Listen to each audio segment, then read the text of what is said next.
قیامت کے دن مرتبہ کے اعتبار سے بدترین آدمی وہ بندہ ہوگا جس نے دوسرے کی دنیا بنانے کی وجہ سے اپنی آخرت برباد کی، جیسے ظالم حاکم کے مددگار کیا کرتے ہیں۔ بسم اللہ الرحمن الرحیم۔ حضرت ابو موسیٰ رضی اللہ تعالی عنہ کہتے ہیں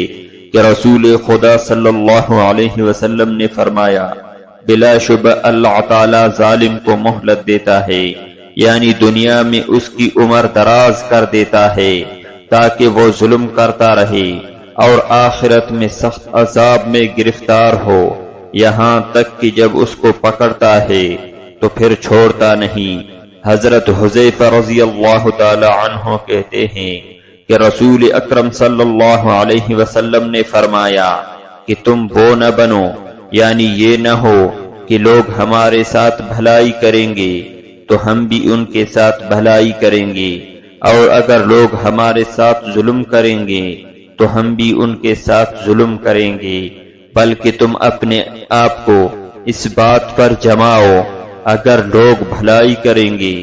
تو تم بھی بھلائی کرو، اور اگر لوگ برائی کریں گے تو تم بھی ظلم نہ کرو۔ حضرت ابو امامہ رضی اللہ تعالی عنہ سے روایت ہے کہ رسول اکرم صلی اللہ علیہ وسلم نے فرمایا، قیامت کے دن مرتبہ کے اعتبار سے بدترین آدمی وہ بندہ ہوگا جس نے دوسرے کی دنیا بنانے کی وجہ سے